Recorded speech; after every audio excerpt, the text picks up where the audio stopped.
Well, another transfer week has officially come and gone. So I officially have 4 transfers left. That is nutso butso. Well, this week was super good. It was kind of weird because my trainer, Elder Bound, went home. So how it normally works is all the missionaries that are going home, they show up to the mission home on Monday night, and we basically our job as assistants is to make sure nobody's too depressed about going home. So we just go hang out with them and keep the spirits light and help them focus on like how awesome their mission was and how successful they were. Just kind of helping them out a little bit. And it was weird because my trainer was there, and the funniest part was his parents. So he's from California, and so his parents came to pick him up, and I ran out to the truck to get something, and they had just pulled up, and they like opened the door, and Elder Bound's mom already knew who I was. She's like, "Hey, I recognize you. You're Elder Walker." I was like, "Yes, ma'am. That's who I am." Hey, we're a little early. Can we still come in, or like what should we do? Should we wait out here for another 10 minutes? I was like, "Oh no, just come on in." And then I was like, "But hold on, I want to go see what Sister Lewis has planned, because sometimes she has this crazy surprise or something." But it was cool. I got to meet Elder Bound's parents. So on my mission, I met 4 of his family members. I met his 2 parents this week, and then all the way back when I was in Moses Lake, like a year ago, I met his brother and his sister-in-law. They had just gotten married. Well, at this point they weren't married yet. I was helping set up for their reception, so this was the day before they got married. But yeah, I met all of them, and he's got a pretty cool family, and they invited me over to their house in August to go swim in their pool and sit in their hot tub and hang out with all those California people. So if I'm lucky enough, I'll take them up on that offer. Let's see. Oh, we had a crazy experience with transfers driving. I was driving the big van, and we were driving back from Quincy to Yakima, and none of those names mean anything to any of you except Yakima. But Quincy is about an hour and a half away from Yakima, so we drove to Quincy to drop people off, and then we were driving back, and I was driving this big, like 12-passenger van, and there was one point where it was like kind of raining, so the roads were a little wet, and then the sun came back out, and we were going up a hill, and so the sun was reflecting off the water on the road, and I was basically blind. And we were driving, I was going up the hill, and I could see nothing, like at all.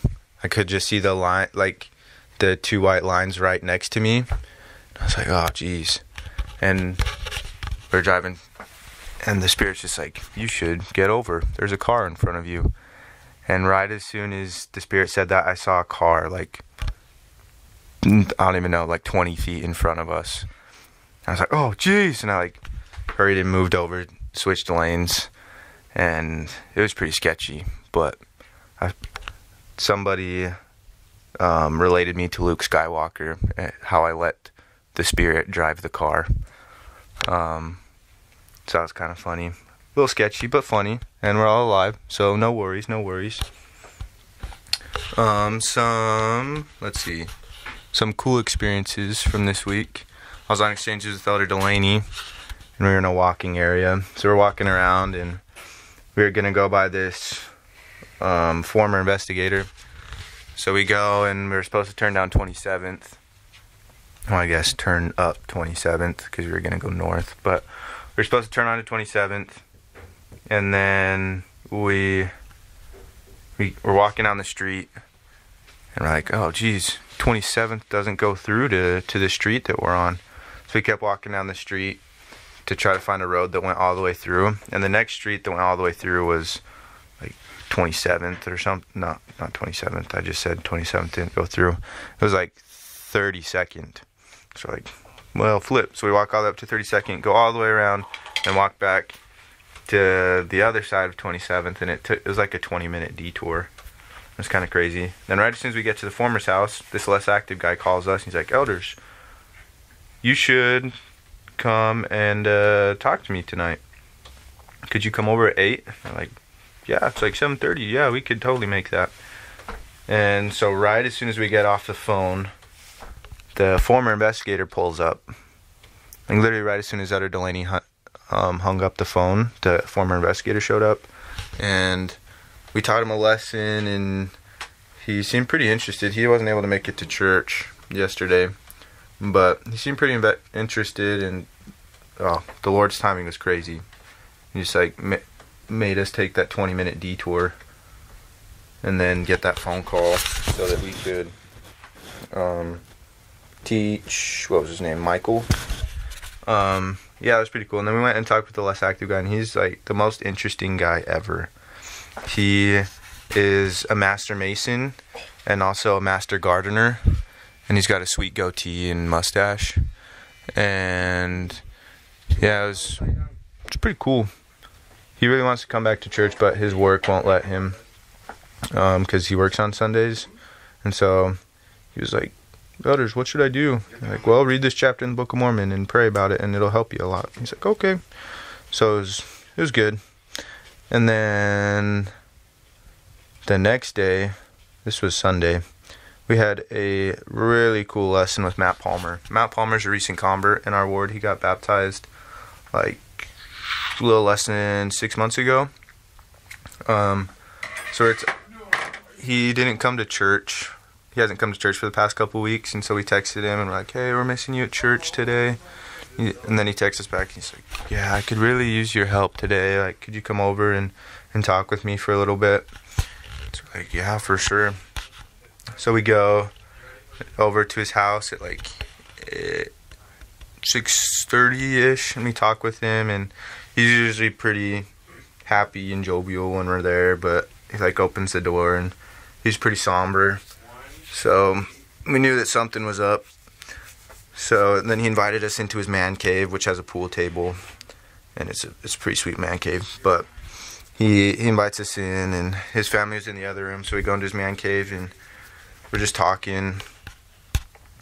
And he has some issues that he's trying to deal with that he's had for. Yo, I'm voice recording, Elder. Jeez.